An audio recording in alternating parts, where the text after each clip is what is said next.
Theo terbangun lebih awal dengan Yen yang berada di dalam dekapannya. Sinar mentari yang mulai terlihat dari celah jendela membuat kecantikan itu terpancar jelas. Theo menyentuh anak rambut yang menutupi sebagian wajah Yen dan menyelipkannya ke belakang telinga. Theo mengusap permukaan pipinya dengan lipat jarinya. Theo jadi ingat saat pertama mereka bertemu, bagaimana Yen memohon dan terlihat putus asa. Gadis itu terlihat sangat lucu saat itu.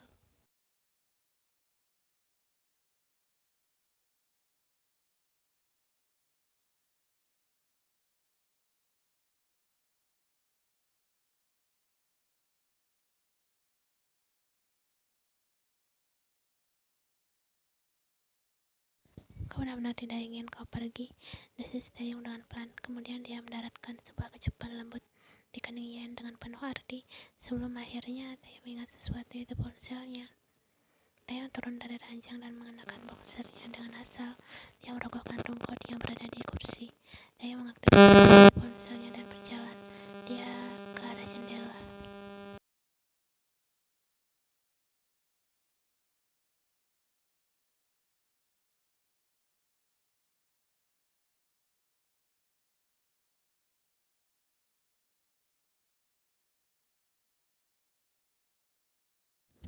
Yen membuka matanya pelan dan tersenyum dengan pipi merah. Dia sadar saat dia mengecup keningnya dan mengatakan bahwa tidak merelakan dirinya pergi.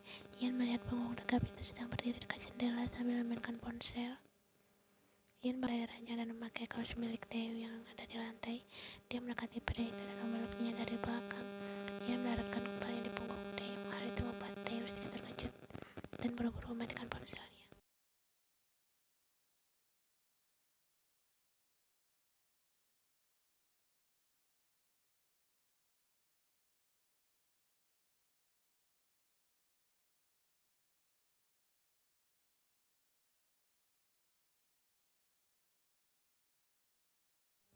Aku ingin bersama mati kepadamu sekarang. Selamanya aku rasa aku sudah cinta, ucap Yen sambil menghirup aroma mus yang masih tersisa di dada bidang itu.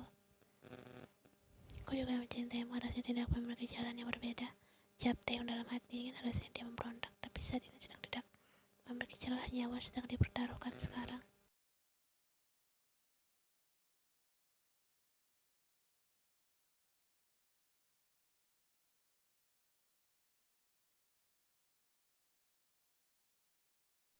Yen terdiam.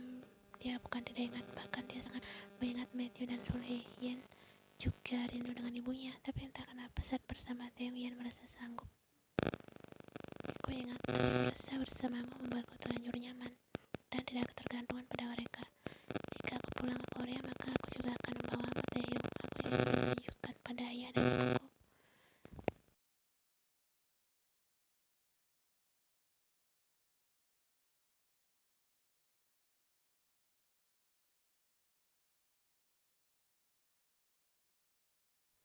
Akan kau buat bisa.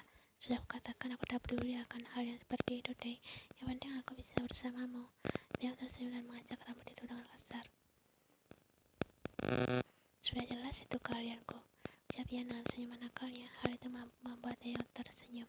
Kita akan ke Interlake, bersiap-siaplah. Wah, Daebak, aku dengan kapal. Kita mandi berdua saja. Yen menarik tangan Taeyong menuju kamar mandi. Tanpa sengaja Yen sudah memancing Taeyong yang membuat sesi mandi bukan selesai cepat, namun semakin lama sampai berjam-jam.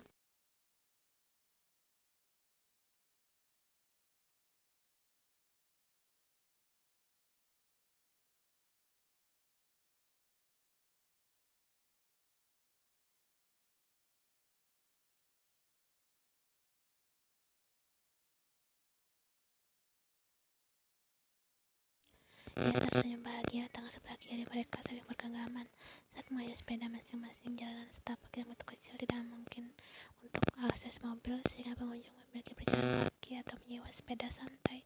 Yang tidak pernah merasakan hal seperti ini di Seoul, apalagi bersama seorang pria. Yen kagum melihat pemandangan danau Bridge yang terlihat menakjubkan. Tengok, tempat ini sangat luar biasa.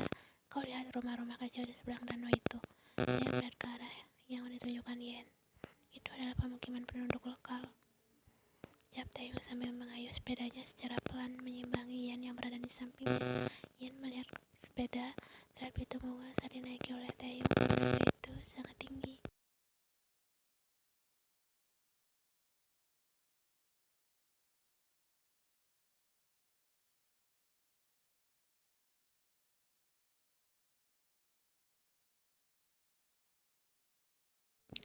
Hal itu membuat Ian terkejut dan mengeruduk. Taeyong, kau membuatku terkejut. Kenapa difoto saat aku belum siap-siap? Taeyong tersenyum melihat hasil gambarnya. Ia tersenyum dengan pipi merah. Ya ampun, Taeyong, sekarang kau mulai bisa merayuku. Perkembanganmu sangat pesat. Kau tidak merayu, kau memang cantik. Iya, aku tahu, tidak perlu diperjelas.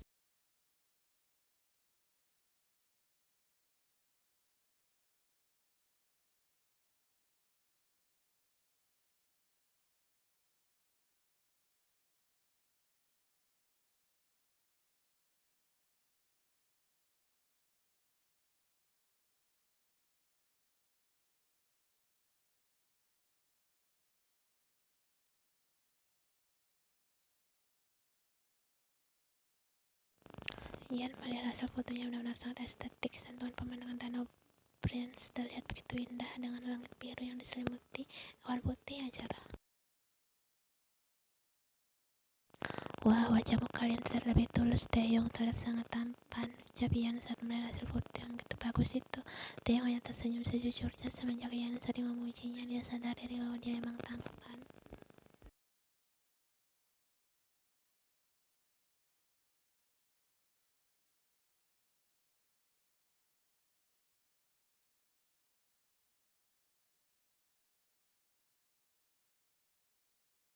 Ian, ada apa teh? Aku punya sesuatu untukmu. Matanya langsung berbinar cerah. Wah, benarkah? Apa itu? Taeyong merogoh kantong coatnya dan memberikan sebuah kotak berwarna hitam di balut pita merah yang begitu elegan untuk Ian. Wah, apa ini? Hadiah. Aku sedang tidak ulang tahun, Teh.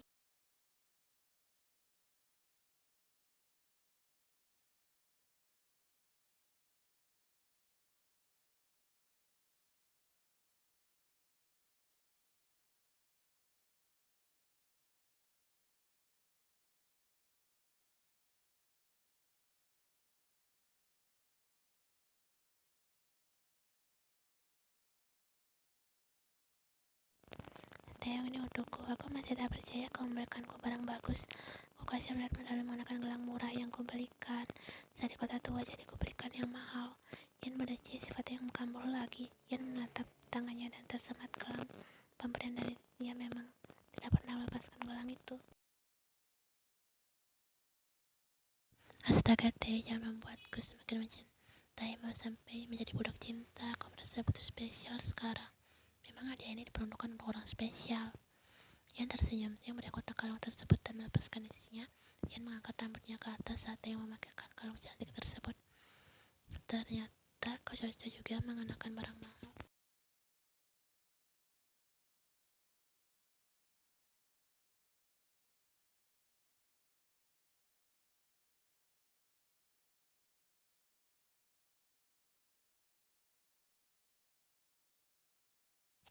Tapi Ian tanpa rasa beban karena sudah yakin dengan pilihannya. Sedangkan Theo hanya diam dan tidak menjawab pernyataan Ian melainkan mengelus rambut gadis itu.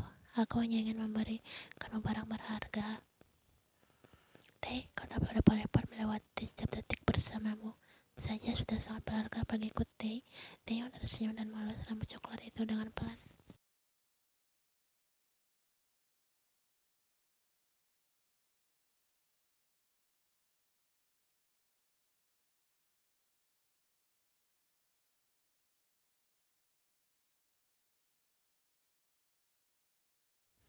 Aku juga merasakan hal yang sama, antisosial, penutup, dan keras hati. Namun aku merasakan hal itu bisa berubah saat bersamamu. Aku harus berterima kasih kepada gadis kecil yang mengejar-ngejarku sampai ke stasiun hari itu. Yang tertawa, dia jelas tahu bahwa itu adalah dirinya yang menyamankan kepalanya di pundak dayung yang lebar itu. Waktu yang mereka jalani memang belum lama, 30 hari yang begitu singkat namun begitu indah, berkesan dan terasa begitu akrab.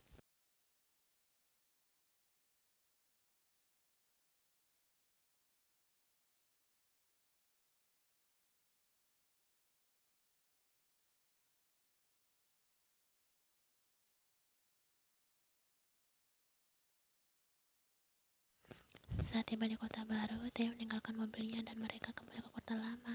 Saat matahari sudah mulai terbenam di ufuk barat, sepanjang perjalanan Theo selalu menggenggam tangan Ian begitu erat seolah enggan melepaskannya, walaupun pria itu tidak terlalu banyak bicara di sepanjang perjalanan.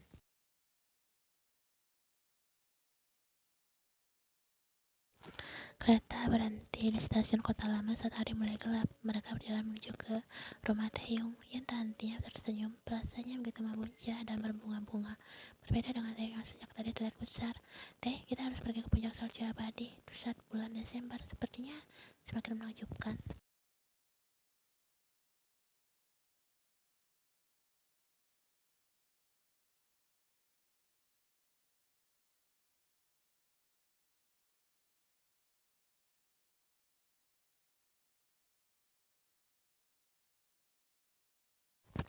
Ucapannya terputus saat Taeyong membungkam bibirnya dengan sebuah ciuman dan yang begitu emosional. Namun ciuman itu hanya berlangsung singkat sebelum dia melepaskannya dan Ian merasa bingung.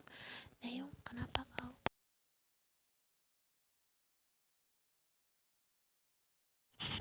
Teh menggelengkan kepalanya dan kembali mengeratkan genggamannya di tangan Yen. Tidak ada, aku hanya ingin mencium saja. Astaga Taeyong, seharusnya kau sabar, sebentar lagi kita sampai di rumah.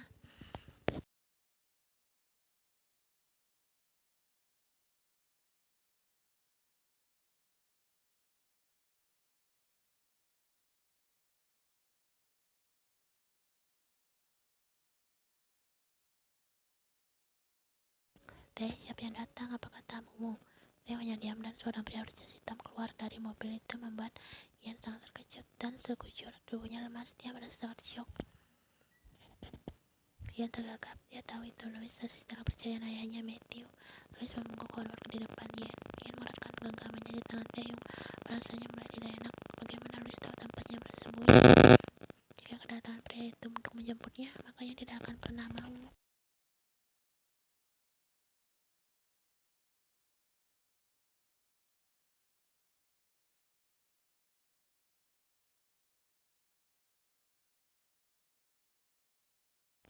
Kau tidak akan bisa pergi lagi, putriku. Ian menoleh saat melihat Matthew baru turun dari mobil. Yang satu lagi, Ian merasa benar-benar sangat dicokok sekarang. Ian merasa tubuhnya membeku di tempat. Dia semakin menggenggam tangan Taeyong dengan erat. Ian tidak ingin kembali. Dia tidak mau berpisah dengan Taeyong. Mereka sudah berjanji untuk selalu bersama. Ian mencintai Taeyong dan dia tidak ingin berpisah dengan pria yang dicintai.